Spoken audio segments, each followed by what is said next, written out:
Bonjour à tous, petit disclaimer avant de commencer la vidéo. D'abord pour vous prévenir que tous les rushs datent de décembre, donc je n'avais pas encore tout le matériel nécessaire pour avoir une bonne qualité audio. Et vous allez vite voir que ce vlog il n'était pas censé sortir. Vous attendez pas à des transitions, je sais pas quoi, il y aura rien de tout ça. Il y aura juste des beaux plans et moi qui essaie d'animer au mieux la chose. Donc voilà, j'espère que ça va vous plaire et bon visionnage à vous. On se retrouve à People Square, le parc du peuple. Donc c'est le plus grand parc de la ville et comme vous le voyez on ne voit plus aucun building autour de nous alors qu'ils sont juste à côté. Ça fait vraiment du bien, ça fait vraiment une pause parce que Shanghai c'est une ville qui est très grande, il y a plus de 30 millions d'habitants, c'est une ville qui va très vite et pour les habitants ici se retrouver, se poser, courir, faire du sport, ça fait vraiment du bien. Là on se retrouve vraiment au milieu. Très joli.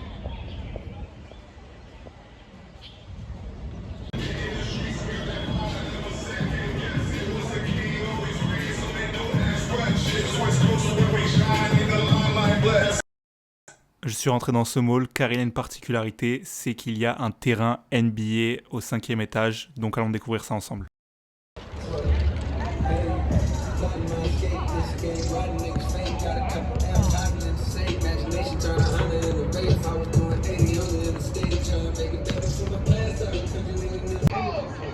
Came through with a bad bitch and tight britches. Made a whole book on flight, I'm tight vicious. Black boy fly, stupid racks, oysters on my plate, so much bread I think I...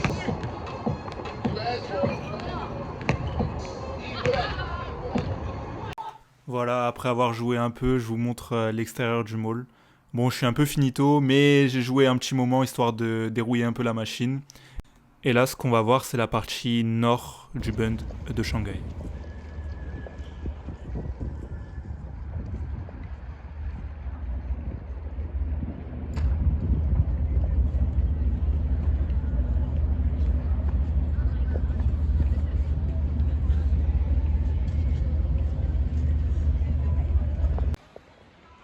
Là, on va se rendre dans le quartier Yuyuan, qui est pour moi le plus bel endroit que j'ai pu faire de tout le voyage.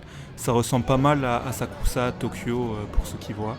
Mais honnêtement, je pense que c'est le plus bel endroit que j'ai fait de toute l'Asie. Je vous laisse admirer ça de toute façon, vous allez voir de vos propres yeux.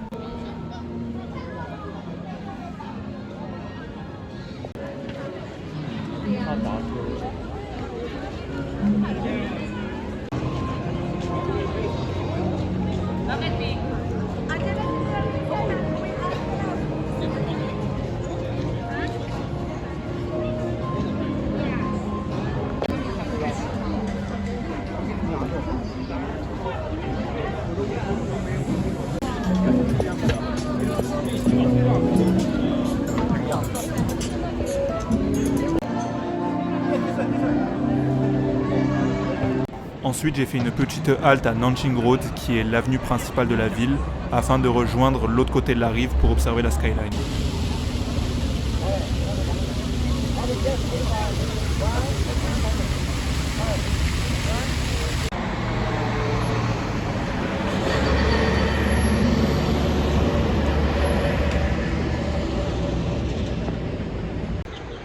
Jour 2, il fait tard, père froid, on quitte Shanghai, direction Shenzhen, mais là venez, on va prendre le métro, je vais vous montrer comment ça se passe.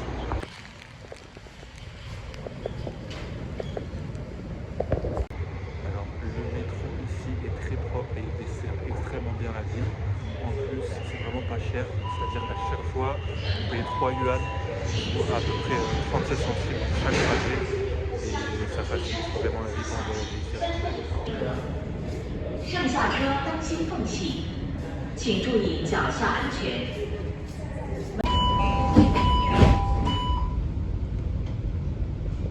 Ensuite, pour le vol, j'ai pris Spring Airlines, qui est une compagnie loco chinoise, comme EasyJet, mais ça fait le taf.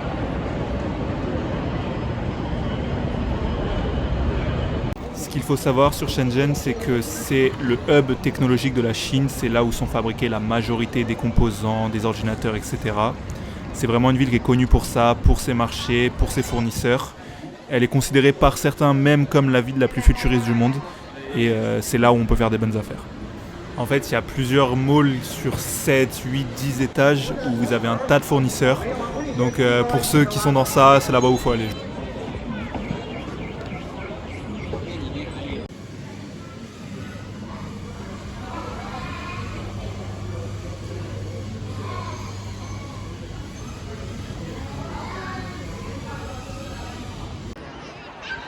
Comme on était samedi, il y avait un petit show de lumière sur les tours que je vais vous laisser observer juste après.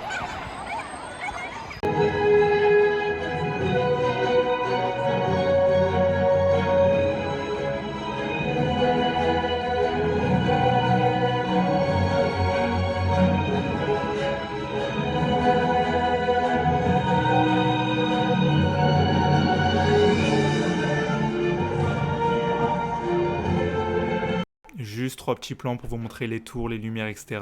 Mais ce qu'il faut se dire, c'est qu'il y a 60 ans, c'était un village de pêcheurs. La journée d'hier a été un peu écourtée parce que j'ai passé 3 heures dans l'avion, pas mal de temps dans les métros, etc. Mais aujourd'hui, réveille tôt parce qu'il y a une grosse journée qui m'attend. Direction une ville que vous connaissez sûrement, Hong Kong. Du coup là, je me dirige vers la gare, j'ai 15 minutes de train. Parce qu'en fait, Hong Kong et Shenzhen, c'est la même agglomération. Et voilà, c'est parti.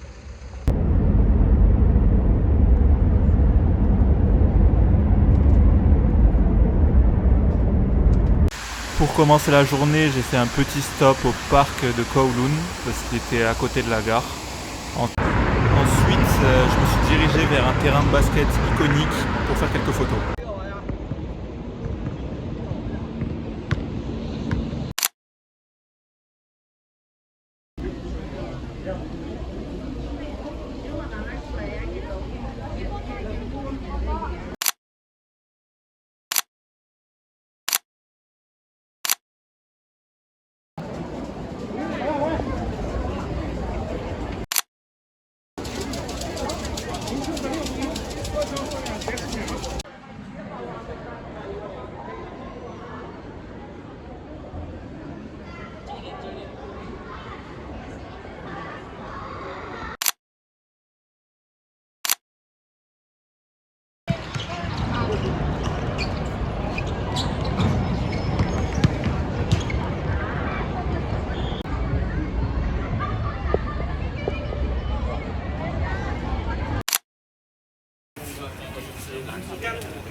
Là, juste un petit plan pour vous montrer dans le type d'auberge dans lequel je dormais. En fait, c'est pas vraiment des auberges, c'est des appartes où chaque chambre est en fait un dortoir. Alors ici, on se retrouve à Gwangju ou Canton. Ce matin, une petite randonnée avec l'idée d'avoir une belle vue en haut.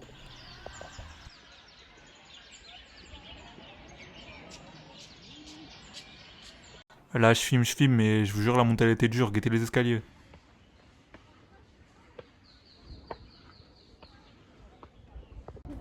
Bon, au final, il y avait beaucoup de nuages. On voyait pas grand chose, j'étais un peu déçu. Mais on voyait le lac où j'étais 1 heure avant. Alors là, je suis actuellement à Beijing Road. Je vais aller dans le quartier plutôt traditionnel et je vais revenir ici de nuit pour avoir les lumières et voir le temple qui s'éclaire de nuit, qui est super joli. Donc voilà, là on se retrouve dans le quartier traditionnel.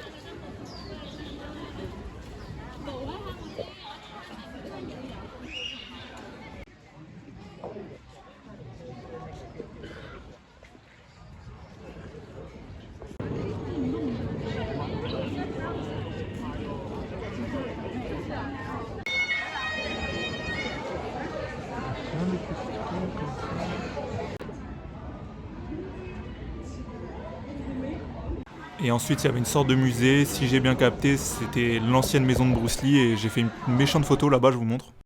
En gros, il y avait ce mur et je testais un mode sur mon appareil et au final, ça a donné ça. Je la trouve tarpin stylée. De retour à Beijing Road, cette fois, je remonte un peu parce que j'étais resté vers le sud de la route côté rivière et c'est beaucoup plus animé, il y a plus de monde, il y a plus de décoration, c'est franchement sympa. Et voilà, j'aimerais...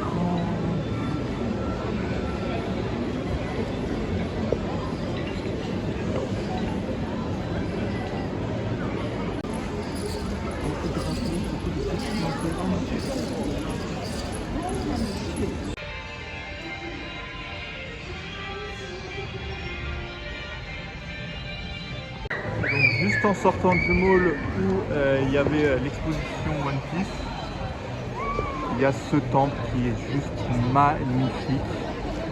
Il est vraiment énorme.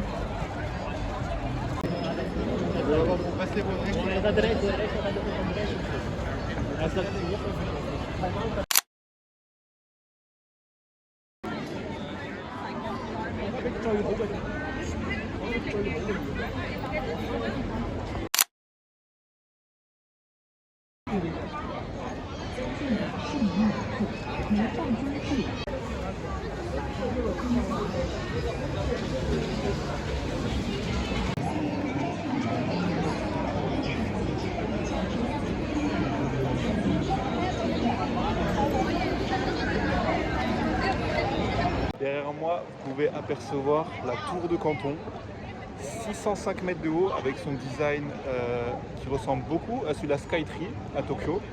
En fait, c'est une structure qui va permettre à la tour de supporter les grands vents et les séismes. La particularité avec celle-là, c'est que, on ne s'en rend pas bien compte en vidéo, mais c'est que la tour est plus mince en son centre qu'en son sommet. Ça lui donne une forme assez particulière. Là, je trouve ce spot intéressant parce qu'il représente bien mon voyage entre tradition et modernité, la pagode, la tour de Canton. J'ai fait quelques photos sympas, je vous montre.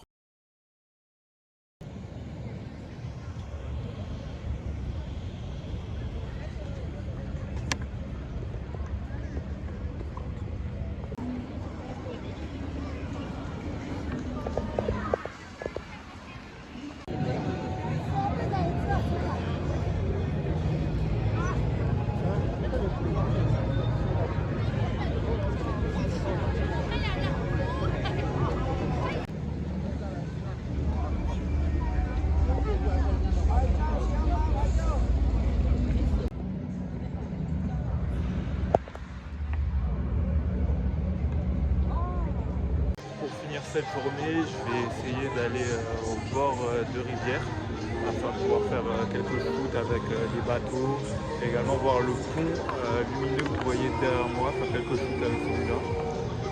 Et voilà, après je vais rentrer à l'auberge, me reposer tranquillement parce que demain j'ai l'avion assez tôt, direction Chengdu. Et voilà, c'est parti.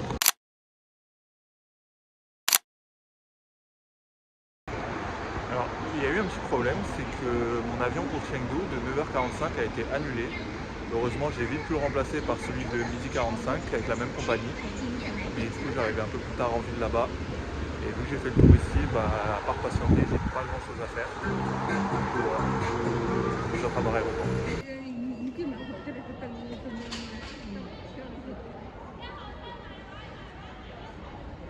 Ah, les aéroports en Chine, ça rigole vraiment pas, mais là, regardez ce qui va se passer à la porte d'embarquement. Pas besoin de checker, regardez juste. Départ avec China Eastern, franchement, au niveau des jambes, ça allait. Bien arrivé à Chengdu, comme vous pouvez le voir, j'ai troqué la casquette pour le bonnet et la capuche.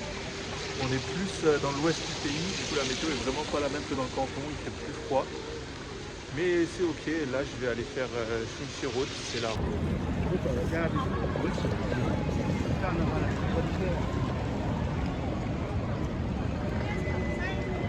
Et je suis pas parti les mains vides de Chengdu, obligé de péter la veste.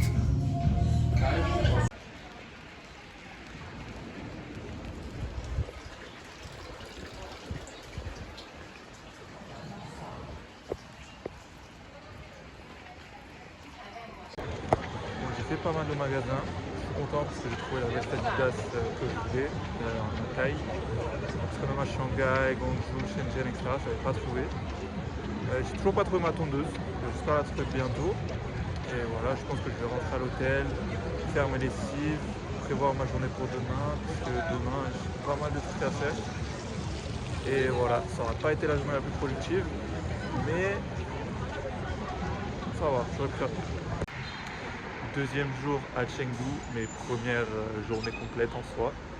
Premier arrêt de la journée, on va aller à une base de recherche pour voir des pandas. Je dis des pandas parce qu'on va en voir deux. On va voir les pandas roux et les pandas géants. Donc j'espère que ça va passer parce qu'apparemment il fallait réserver en avance et je ne l'ai pas fait. Donc on va voir sur place, j'espère que ça passe. Ensuite on va aller dans le quartier traditionnel de Chengdu. Ensuite je vais revenir pas loin de l'hôtel à Shenxi Road. Ensuite, je vais aller à un endroit très spécial. On va aller voir le plus grand bâtiment du monde en termes de surface, avec des buildings à côté qui sont franchement sympas. Et après, retour à Shenchi-Road pour passer la soirée. Voilà.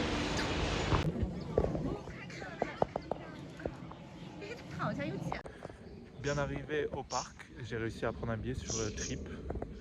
Au final, il est resté quelques places, mais il faut faire attention parce qu'en haute saison, il faut réserver quelques jours à l'avance. Mais le parc est sympa, j'ai vu quelques pandas déjà. Je vais aller de l'autre côté parce que le parc est juste immense. Il y a carrément des navettes de bus, etc. Parce qu'il y a 4 grandes parties dans le parc. Et là, je vais aller à celle la plus connue où il y a on voit les pandas de plus près, les bébés et les pandas roux, si j'ai bien compris.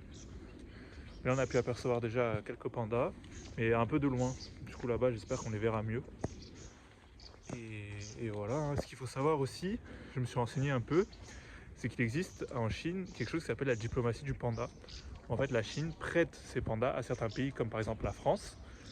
Et ça montre, en fait, c'est vraiment des liens diplomatiques. Le prêt de pandas dans des eaux qu'on retrouve en France viennent en fait de Chengdu, et c'est une diplomatie de la Chine qui s'appelle la diplomatie du panda. Voilà, dormirez moins bête.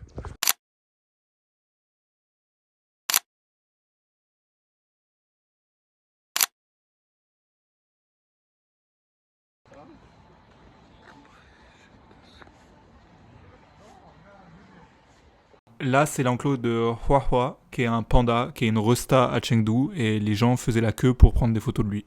Voilà, c'est un délire.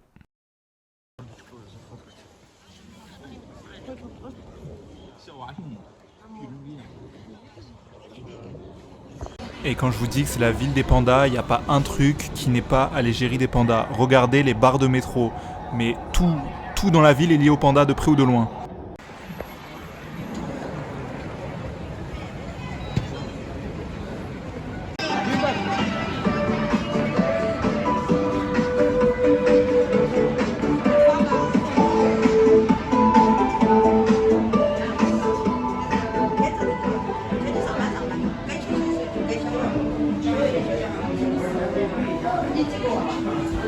Là, en gros, c'est quelque chose qui est assez fréquent dans les parcs en Chine, c'est un marché des transferts de mariage. Ça met ses infos sur des feuilles et si les gens sont intéressés, ils contactent.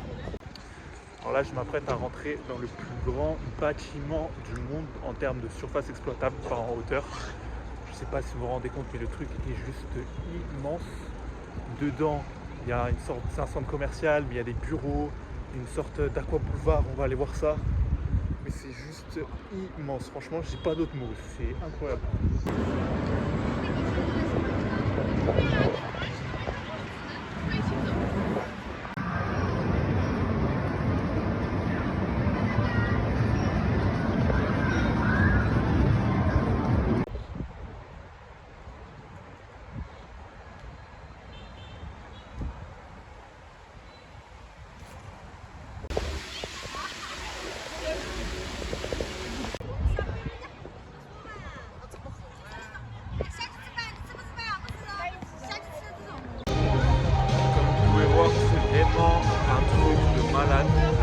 Je pensais pas qu'il allait avoir un événement pour le nouvel an, parce qu'on est le 31 décembre aujourd'hui, mais j'ai vu sur Rednote que sur les tours derrière moi, à minuit, il y a le countdown, etc. Et du coup, je pense que je vais revenir ici après, je vais retourner vers l'hôtel, et je pense revenir directement après. Là, il est à peine 19h30. C'est-à-dire que le nouvel an est dans 4h30. Et là, toute cette avenue-là, elle est pleine de monde. C'est les Champs-Élysées, quand la France a gagné la Coupe du Monde, pareil, il y a un monde de fou. Genre là, je dois aller là où il y a le monde pour prendre le métro. Bah, je sais pas si je vais réussir en vrai. Alors là, je viens de me faire interviewer par une chaîne chinoise. C'était un peu marrant. Elle va m'envoyer la vidéo, je vais demander, je vais essayer de vous la mettre si elle me l'envoie. Normalement c'est bon, mon anglais il est un peu... mais tu connais, on fait avec les mains. En gros, dans l'interview, elle m'avait filé une ardoise et je devais écrire plusieurs trucs. À gauche, ce que je pensais de Chengdu, du coup j'avais écrit que c'était une ville active. J'ai essayé de faire les sortes de tours bambou qu'on a vu tout à l'heure. J'ai écrit Escapee parce que c'était le nom du mall. J'ai fait les tours jumelles que vous avez vu juste avant. Une sorte de pont, je sais pas si j'ai filmé qu'il y avait dans la ville. Et après elle m'a demandé mes vœux de la nouvelle année. Du coup, j'ai mis la paix, le succès, la santé, tout ça. Mais bon, c'était un peu ghetto comme interview. J'ai pas réussi à la récupérer, elle m'a pas envoyé. Mais voilà, vous avez ça au moins. Là, il est 20h. Rendez-vous compte du monde. Je ne peux pas marcher. Là, genre, il y a une marée humaine. Le nouvel an est dans 4 heures. C'est-à-dire que moi, je voulais à la base rentrer vers l'hôtel pour voir la rue de l'hôtel et tout, et après revenir ici vers 3h, 3h30. Je peux pas, il n'y a plus de métro. Et enfin, je sais pas s'il y avait plus de métro ou quoi, mais j'ai pas envie de prendre le risque, j'avoue. Parce que j'ai envie de rester là, mais je crois que j'allais me poser dans un Starbucks parce que j'ai plus beaucoup de batterie et ma batterie externe elle est presque vide. Parce que en fait je peux pas rester 4 heures debout, c'est impossible. Et là, regardez le monde. Je comprends pourquoi ce pays il y a une population d'1,5 milliard de personnes. Je comprends où ils sont où là maintenant. Je comprends, là, plus de doute. Et encore, Chengdu, c'est pas la plus grosse ville, hein. Et pourtant, il y a beaucoup de monde.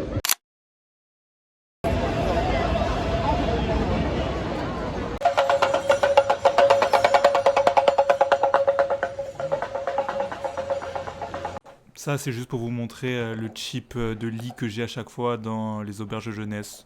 En moyenne, ça me coûte 3 € la nuit et j'essaie d'être à chaque fois vraiment dans le centre de la ville. Après, je devais prendre mon train pour Chongqing, mais j'ai failli arriver en retard à cause du monde. Comme vous pouvez voir, c'était blindé le métro, carnage, laisse tomber.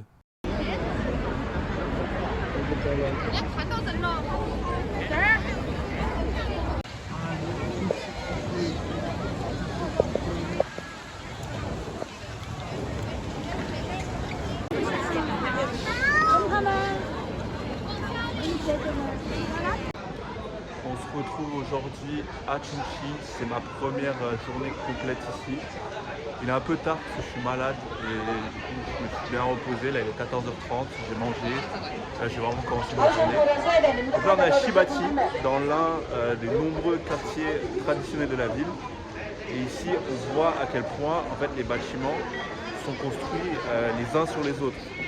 En fait c'est vraiment comme ça ici à Chongqing, même pour les bâtiments plus modernes, etc. C'est vraiment l'agencement qui rend la chose impressionnante. Là vous allez voir quelques vidéos. C'est impressionnant.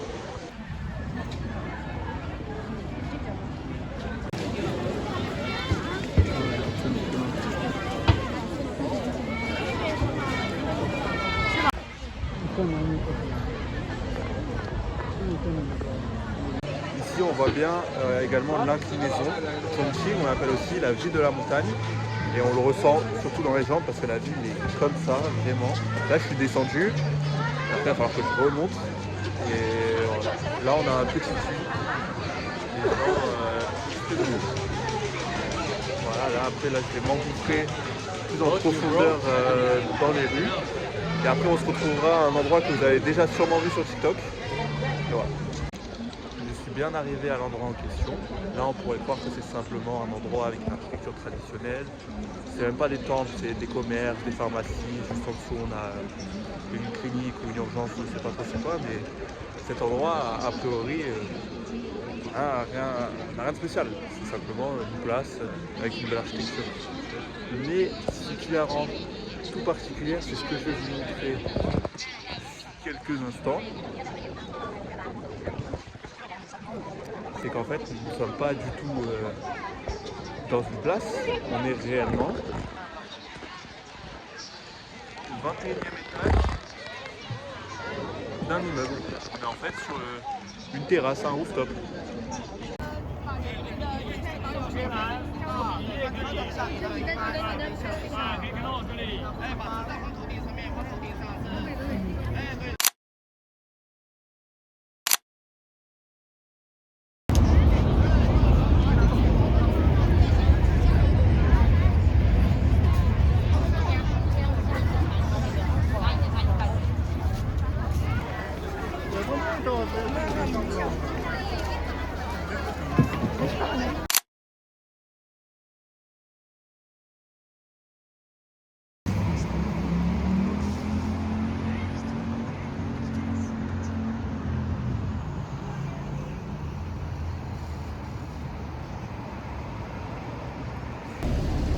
Bon, Le décor est plutôt sympa. Là, je me suis un petit peu éloigné de là où j'étais. À partir de maintenant, je vais filmer avec l'iPhone 17.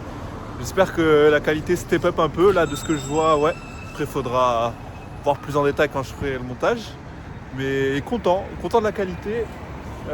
Du coup, je l'ai acheté neuf à l'Apple Store. Je ne l'ai pas acheté chez un revendeur ou quoi. Je l'ai acheté 5 999 yuan, soit 732 en gros. Pour un iPhone 17, 256 Go, c'était le minimum. J'ai pris en vert. Et après, dès que je suis sorti, je suis allé dans un petit truc à acheter une vitre et une coque. J'ai pris les deux plus résistants. Ça m'a coûté un peu moins de 30 € les deux. Je crois que c'est un peu cher, mais bon, au moins j'ai direct protégé le truc. Et voilà, j'espère que ça rendra mieux au niveau des vidéos. Dommage que je ne l'ai pas pris au début, mais bon, c'est pas grave. Et si ça vous plaît vraiment, je pense que j'achèterai une DJI. Mais je pense que là, l'iPhone 17 ça fait le taf, c'est juste stabilisateur quand je marche, c'est un peu chiant. Enfin, ça tremble un peu, je suis désolé. On n'a pas le budget encore pour la DJI, mais si ça vous plaît, j'en pète une.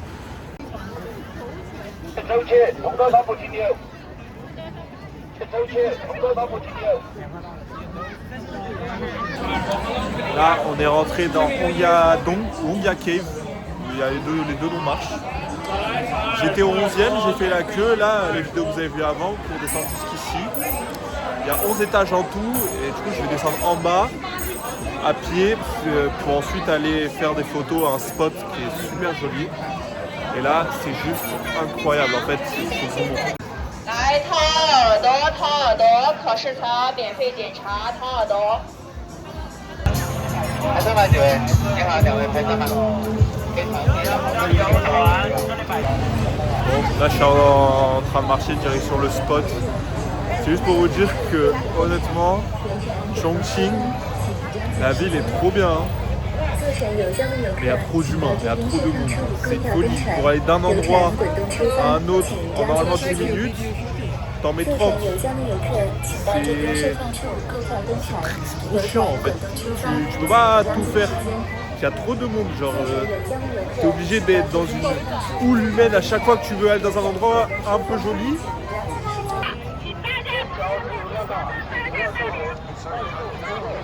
Ah, thank you.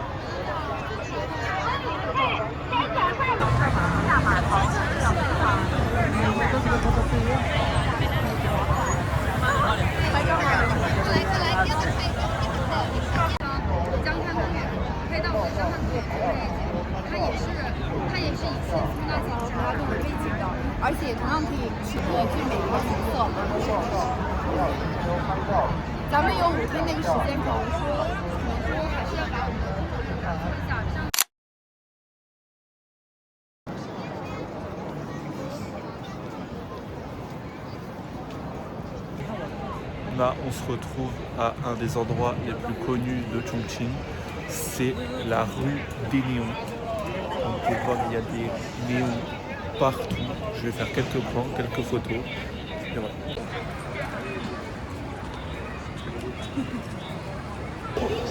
Voilà. À l'intérieur, c'est vraiment un grand food market sur plusieurs étages. Et voilà. Moi, je pense que c'est fini pour aujourd'hui. Demain, on a une grosse journée. On va commencer bien plus tôt. On va aller dans deux villages traditionnels. On va aller à un spot photo qui est juste incroyable. Ensuite, il y aura, enfin pas ensuite, mais demain soir, il y aura le drone show à 20h. Du coup, là, on va aller de l'autre côté de la ville voir le show de drone. Après, je sais pas encore. J'ai noté plein de trucs sur mon téléphone. Mais il faut que j'organise tout ça bien. Et en gros, demain on a une grosse journée. Squelette.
Bon, ce jour-là, j'ai pas trop filmé parce que je suis rentré tard, mais je suis rentré à Shanghai, j'ai pris un vol avec Spring Airlines et je suis allé dans le quartier d'affaires de Pudong et là vous pouvez voir que même sur le pont, il y a la performance des indices financiers, c'est un truc de fou. Après ça, je suis parti dans un barbershop pour trouver des tondeuses, j'ai enfin pouvoir charcler mes collègues en rentrant.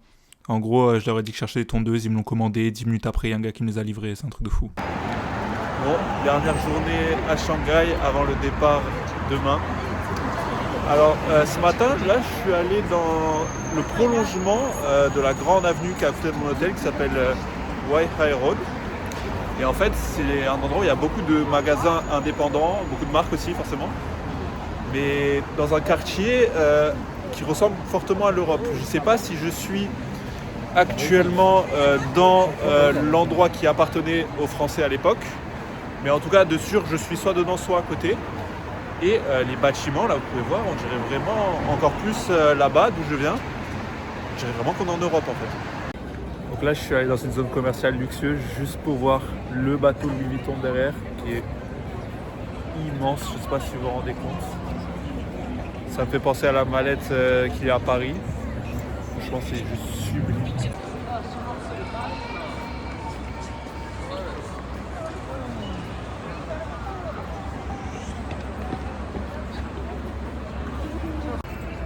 Bon, l'équipe, juste petit aparté, je suis toujours sur la route pour aller à Nanjing Road. C'est 5 glaceries. Il y en a un peu partout ici. J'en avais goûté en Malaisie. C'est des glaces vraiment super bonnes et très bon marché, vous voyez. La glace à la vanille de base, 3 yuan, même pas 50 centimes. J'en avais goûté en Malaisie et franchement, elles sont incroyables. Bon là, il fait 0 degré, je suis malade, je suis pas dans le mood de taper une glace. Mais si vous venez ici quand il fait chaud, n'hésitez pas, valeur sûre.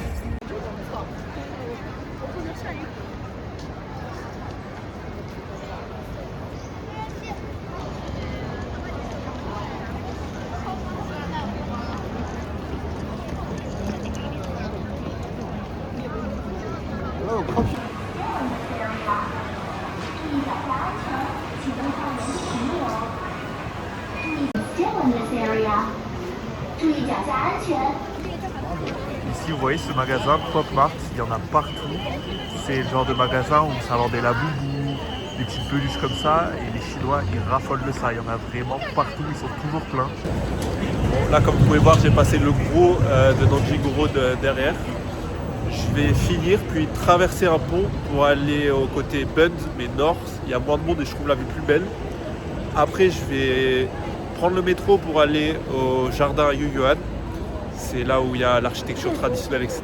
Et ensuite, on va remonter pour aller au Bund classique, là où il y a beaucoup de monde, jusqu'à 22h, l'extinction des feux. Les tours vont s'éteindre et je rentrerai à l'hôtel.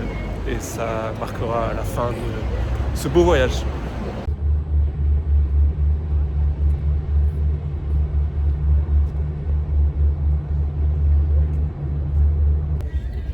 Les gars, j'arrive pas à m'y faire. Hein. Moi je viens d'une petite ville, le bâtiment le plus haut, ça doit être la mairie qui fait 3 étages. Là, c'est beaucoup plus impressionnant que Tokyo. Je suis un peu déçu, j'avoue que je préférais quand tout était allumé, ça faisait un rouge un peu sombre, il y avait des beaux reflets.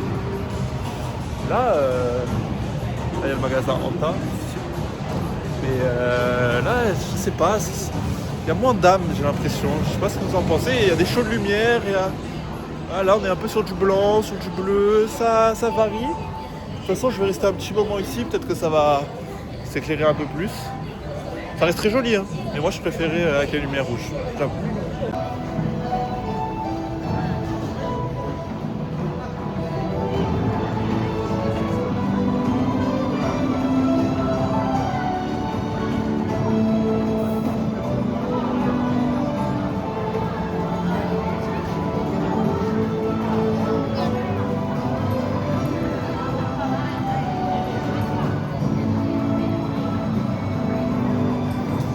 Alors je ne voulais peut-être pas montrer, mais ça, quand j'étais ici il y a une semaine, il venait à peine de le commencer.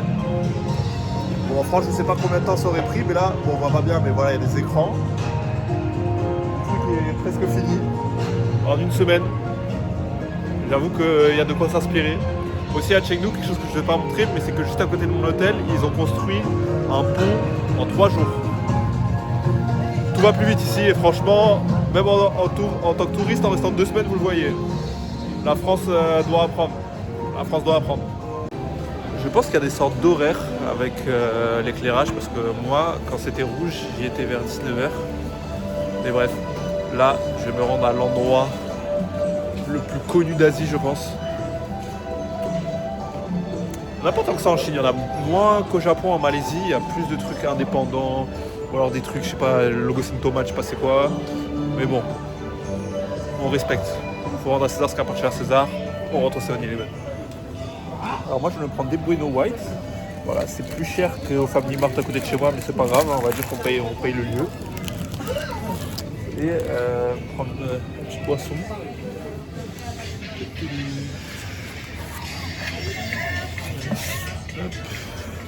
Il y a de l'évian. Mais bon, on va pas déconner.